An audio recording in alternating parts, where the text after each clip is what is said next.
Alhamdulillah. Alhamdulillah Rabbil Alameen. As-salatu wa-salamu ala khatmul mursaleen. Shafi'ana wa nabiyyana wa maulana Muhammad sallallahu alayhi wa sallam. Wa ala alihi wa ashabihi ajma'in. My dearest brothers, my sisters, my daughters, my uncles, aunties, whoever you are, wherever you are. From London, Assalamu alaikum wa rahmatullahi wa barakatuh. You see, whatever the circumstances are, whatever the reasons are, whatever is happening in Palestine, I am at least not surprised. I'm sorrowful. Tears come out of my eyes when I describe what's happening to my brothers, sisters, daughters, uncles, aunties. In one family, 7 people of the family are 11 people. Yes, I've been reminded that 11 people of the same family have been massacred. Let me remind you a very famous hadith of the Prophet Sallallahu Alaihi Wasallam. As the Prophet Sallallahu Alaihi Wasallam was sitting amongst the Sahabas, and he said, O Sahaba, a day will come when the kuffars will pounce upon you like the hungry people sitting around the table pounce on the food. Sahabas were, of course, perplexed, and they asked the Prophet Sallallahu Alaihi Wasallam, shall we be lesser in numbers? And the Prophet Sallallahu Alaihi Wasallam said, no, you'll be many more. Then why, O Prophet Sallallahu Alaihi Wasallam, why is it that what you described is going to happen? And the Prophet Sallallahu Alaihi Wasallam is supposed to have said, you will be fearful of death. You will be fearful of the death. Waham. And Iman will be lesser. Hafiz Mughal Sahib, Assalamu alaikum wa rahmatullahi wa barakatuh. And you will be like a froth on the sea. It has no weight, it has no value, it has no direction. And the waves of the sea can take you anywhere. Assalamu alaikum wa Riyaz. Assalamu alaikum. And the waves will take you wherever they want you. Want the wind to go, and you'll be driven, and you will have no power. You will have no destiny. And this is exactly what is happening to Muslim Ummah. We are nearly 2 billion, and every day, each and every day, it is increasing. A lot of people, especially in Europe and in Africa, are joining us. But we seem to be helpless, completely helpless. 2 billion people compared to 7 millions only. We might say they are powerful. Okay, if they become powerful, where have you been sleeping? And you've been in slumber. You spent all your money, whatever you had. Money achieved from your minerals or oil, you squandered it. You built the buildings and the roads and and bridges. Okay, fine, we need them. But that does not change the destination or the destiny of an ummah. You have to industrialize yourself, which you fail to do. You are happy to have imported goods, love imported goods, but you don't want to make your hands dirty and start producing the goods yourself in your countries. This is why the kuffars are dominating, and you're going deeper and deeper into precipice. They say Israel has supporters. America, Britain, France, Germany, you name it. And of course our neighbors, India. I'm asking you the question. Where have you been sleeping? Why could you not make up this sort of build up the relationship with the rest of the world? Especially, and I'm gonna surprise you. Still, some Orthodox Jews claim and boast, we killed the son of Mary, i.e. Sayyidina Isa alayhi salam. So much animosity, but when it comes to animosity against the Muslims, they get together. Despite that friction, they do, and they forget all their differences. We, 52 countries, we are not even on single page. I'm just looking at, if you can see the TV, look at the bombardment. Can you see that? And we are helpless. These daisy cutters and destroying the buildings and destroying our brothers and sisters and daughters and children. They are being decimated. And nobody, even if you make a statement, what difference does it make? A statement is not going to save their lives. It's not going to put a pressure. And let me remind you, most of these lands where these things are happening were occupied by Israel during either the 1948 war or the 1976 war. They are not legitimate occupiers of these lands.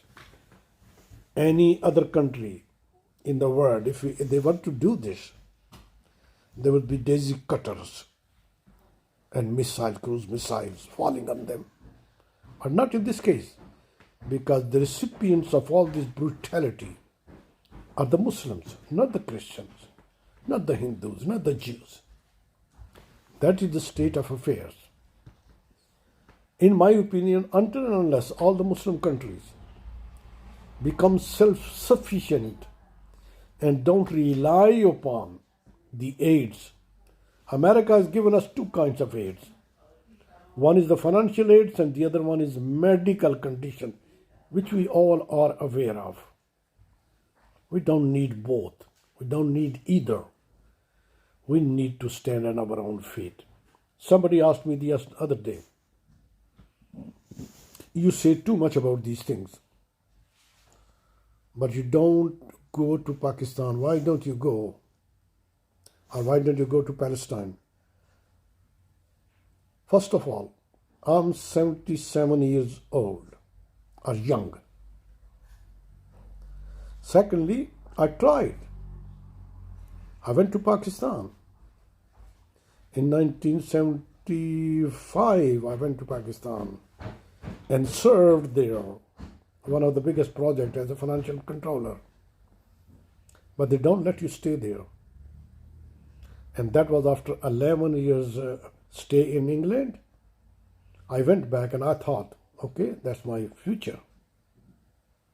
But those crooks, and they are very well organized, and they have the hold on everything. They are against their own brothers and sisters. But when it comes to the enemies of Islam, they become gung, means their tongue becomes silent and they don't say anything. I'm still watching the news, as the lady can see, more than 150 people have been martyred, including one family where 11 people of the same family, yes, I can correct myself, 11 members of the same family are killed if it were to happen to Israelis. And first of all, I heard Joe Biden saying the Palestinians should stop. Yes, I agree. But who started it? Who occupied their lands? Who is evicting them from their own legitimate houses? Israel. So why is it that you don't condemn Israel? And by the way, there's been more resolution against Israel than any other nation since 1948. But they just push it away, they shove it away, they say, F off. We are not going to abide by it. And this is the strength of your United Nation. I called it ununited nation. It's biased. It has a clause of vetoing. The Russian, Chinese, Britain, American, France have got the veto. If they don't like something, or if it is against their allies, they'll veto it, whether it is right or wrong or whatever it is. They will veto it, and that's the state of affairs. And not a single more than one quarter of the Muslim world, i.e., of the whole world, i.e., Muslims, are not represented there. And apart from China, all the other countries are Christians. Even Russians are Christians. So you can imagine what kind of United Nation or ununited nation it is. There's a lot of demonstration, but where will the demonstration take you? Is it going to make any difference?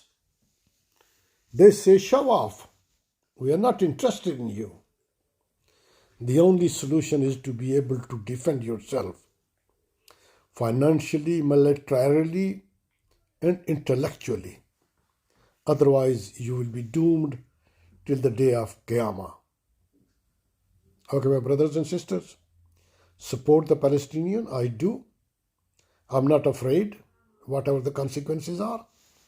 None of us should be afraid, because we believe in Qadr. Whatever happens, happens. But we use our argument intellectually. Can you see that? Okay, Allahu Akbar. Where is it? London. This is London protests, where I'm sitting. Can you see that, brothers and sisters? MashaAllah. Where is it? I can't see whether it is in Hyde Park. Yes, at least the people have come out. And believe you me, they are not all Pakistanis or Arabs or Muslims. There are other people. There are still people around who understand. And I salute the Irish Parliament, where a resolution is going to be passed. And some of the ministers have already spoken. Only amongst the Muslims, Erdogan has spoken in a concrete way. Our Prime Minister Imran Khan has spoken, but it's lukewarm. It's lukewarm. I asked the people, one question I've asked. If all the 52 countries decide we will leave this United Nation, which is not united, which is dividing people, what will happen? What has it done for you? In the case of Kashmir and Iraq, Afghanistan, Palestine, East Timor, what has it done for you? South Sudan, what has it done for you, for your benefit? Why are you still clinging onto it and you pay? Oh, by the way, to remain in the United Nations, you have to pay a lot of money to be a member. And sending the delegation and keeping your offices there, it's also a waste of Ummah's money. So why do you need to do that? You got a kind of forum, Muslim forum called IOC, which Mahathir Mohamad said, oh, I see, it has no teeth. Why don't you strengthen it? Why don't you make it viable like the United Nations is? And should be able to solve all your problems. If you all get together, 52 countries, believe you me, America cannot destroy all of you. It cannot. It cannot. May destroy one country, two countries, three countries, but it cannot destroy. The whole of 52 countries in the Muslim Ummah, they cannot do that. It's the fear, or it is perhaps the vested interest of our rulers, which is stopping us to do the rightful action. May Allah subhanahu wa ta'ala protect us and help our brothers and sisters in Palestine, in Gaza, in Al-Quds, and all over the world. Assalamu alaikum wa rahmatullahi wa barakatuh.